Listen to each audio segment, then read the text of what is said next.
History में हमने बहुत नाम सुने हैं, रानी लक्ष्मीबाई, शिवाजी, डॉक्टर अंबेडकर। लेकिन क्या आप जानते हैं कि हमारे देश में एक और क्वीन थी जिनके बारे में ऑलमोस्ट कोई नहीं जानता, जिनकी वीरता सिर्फ कुछ बुक्स तक ही लिमिटेड रह गई। आज हम बात करेंगे रानी अब्बक्का चौटा की। रानी अब्बक्का चौटा 16 सेंचुरी की एक फियरलेस क्वीन थी। उनके राज्य का नाम था उल्लाल, जो आज के कर्नाटक में है। ये चौटा डायनेस्टी की रानी थी। हिस्ट्री की कुछ बुक्स जैसे हिस्ट्री ऑफ साउथ कनारा और मंगलौर गैजेटियर में इनका जिक्र मिलता है, लेकिन ज्यादातर स्कूल बुक्स में इन्हें स्किप कर दिया गया है।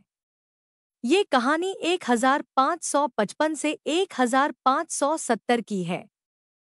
उस समय कर्नाटक के कोस्ट पर पोर्चुगीज अपना कंट्रोल बढ़ा रहे थे। ट्रेड और पावर के लिए यूरोपियन लगातार अटैक कर रहे थे, और इसी टाइम अब्बक्का चौटा ने अपने पीपल और टेरिटरी को बचाने के लिए अमेजिंग स्ट्रैटेजीज अडॉप्ट की।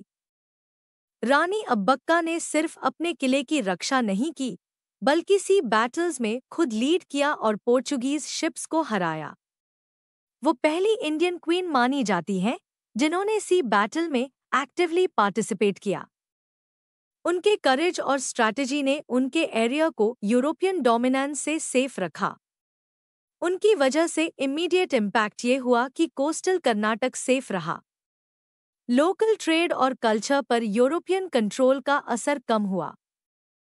अब्बक्का चौटा ने लोगों को ये भी दिखाया कि फियरलेस और स्मार्ट स्ट्रैटेजी के साथ विमेन भी किसी भी इन्वेडर को फेस कर सकती हैं। आज भी उनकी लेगेसी अलाइव है। इंडियन नेवी ने एक शिप का नाम रखा INS अब्बक्का। कोस्टल कर्नाटक में उनकी ब्रेवरी के लिए लोकल फेस्टिवल्स मनाए जाते हैं। हर साल वीरा रानी अब्बक्का उत्सव मनाया जाता है, जो 24 फरवरी को उल्लाल में होता है। इस फेस्टिवल के दौरान दिया जाता है वीरा रानी अब्बक्का अवार्ड, जो उन महिलाओं को सम्मानित करता है जिन्होंने सोसाइटी में अपनी कंट्रीब्यूशन से सच में इम्पैक्ट डाला है। सबसे हाल ही में 2024 में ये अवार्ड मिला डॉक्टर प्रमिला माधव और पद्मश्री मालती होला को। डॉक्टर प्रमिला माधव एक सीनियर ऑथर और रिटायर्ड कॉलेज प्रोफेसर हैं, जबकि मालती होला एक फेमस पारा एथलीट और सोशल वर्कर हैं। इन दोनों ने लिटरेचर और स्पोर्ट्स के फील्ड में रिमार्केबल काम किया और सोसाइटी में पॉजिटिव बदलाव लाया। अब्बक्का चौटा की स्टोरी हमें ये भी सिखाती है कि करेज और लीडरशिप कभी एक्सपायर नहीं होती, चाहे वो 16वीं सेंचुरी की क्वीन हो या आज की इंस्पायरिंग विमेन।